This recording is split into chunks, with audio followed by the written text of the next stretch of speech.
a normal static onboard camera. Yeah, it really gives you a vision of what the driver sees, and also the movement of the helmet, the movement of the driver over the curbs. I think as you're driving the car you don't notice it so much, but when you're actually watching the camera there's a lot of movement up and down, side to side, so it's a new thing for us. Yeah, the onboard camera now starting to look more like those driving games where your view moves as you get on the brakes and on the accelerator. Imola heads the field out, Thiago Monteiro behind him, then Tarquini, Rydell, Genet, Gabriele Tarquini with the green windscreen strip, and at the front of the queue of Imola carrying that number 1 plate and desperate to defend it for Seat, and straight away teammate Thiago Monteiro pops in front. The deal here is because the long front straight is 1.2 kilometers long, what you want is somebody in front of you punching a hole in the hard air so that you can follow along behind Peter and just go a tenth or maybe even less than that, maybe a little more, but it gives you an advantage, gives you just a little bit better speed than if you're on your own. That's right, every bit counts around here. It's going to be it's not so simple. I mean, you don't technically, you haven't got a straight, it's a kind of bendy straight, so it's probably a bit more difficult to do, but as I gather, these Seats have been at it all year, different places, trying to make this difference, so I'm sure they're well practiced, and you're going to see it now that they really can get these extra little hundreds or tenths and bring them up the grid a little bit more. Looking here at Stefano D'Aste, who had, it's fair to say, quite a contretemps during second free practice. Still waiting to see what the stewards make of that. Hunted somebody off down at the Ravazza, another one of the independent BMWs. So his car seems to be back in one piece.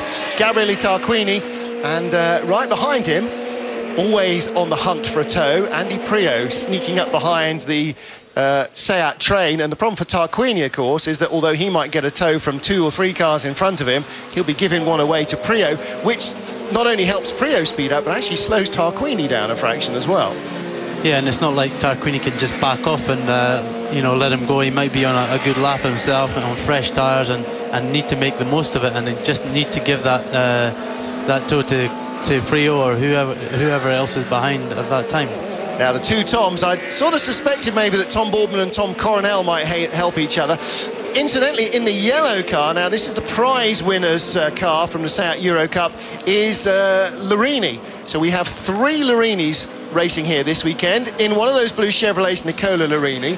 In the yellow Sun-Red prize drive Seat, Andrea Larini, his brother.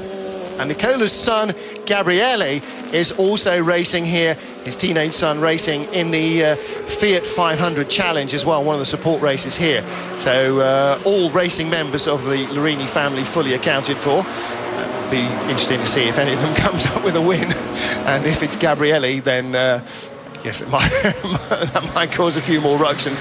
Apparently it's not all smooth sailing when your dad's an outspoken touring car driver. So the Seat's building up to speed, and the difficulty here really is choosing when to get into the tow. Ricard Rydell doing a bit of the donkey work there. He gets himself out front. Gabriele sitting on the back of the train.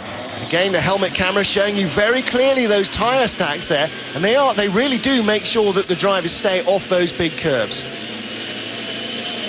Yeah, we saw earlier on Tom Cornell hit one of them, and the car did seem to come off worse than the tyres. They've got something inside them, concrete or something, to keep them stationary.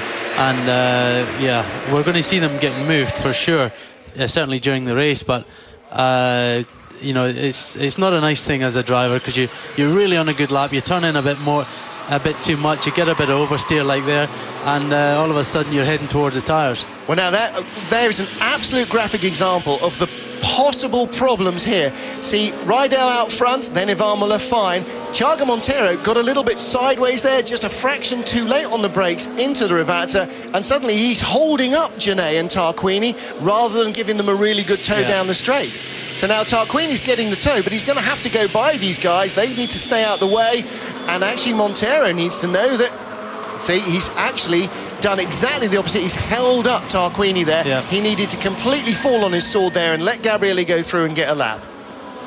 Yeah, but at the same time, you know, he's there on his own qualifying, and he wants to get a lap in as well. And sometimes you've got to work for your teammates, but sometimes you've got to be selfish about this and get the lap in yourself, because you want to make it to that top 10 qualifying second part of qualifying as well. Absolutely, and in the race, Seat might find it very handy to have Montero in there, but they'll find it even more handy to get Tarquini on pole and not have him languishing down the order. Tarquini is fastest at the moment, a 1:56.28.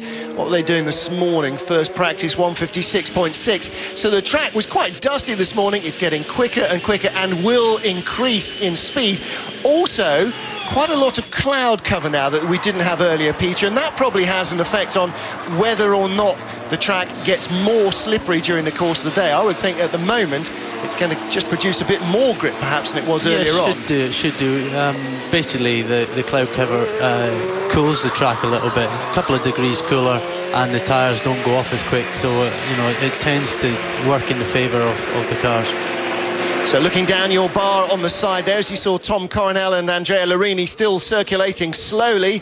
Tarquini from Rydell, from Ivan Muller, then Genet. Best BMW is Farfus. Ivan gets very sideways into Rivazza 1. James Thompson, 6th quickest now. Tomo, last weekend in the Phillip Island 500 in a V8 supercar in Australia. This weekend back in the Lada.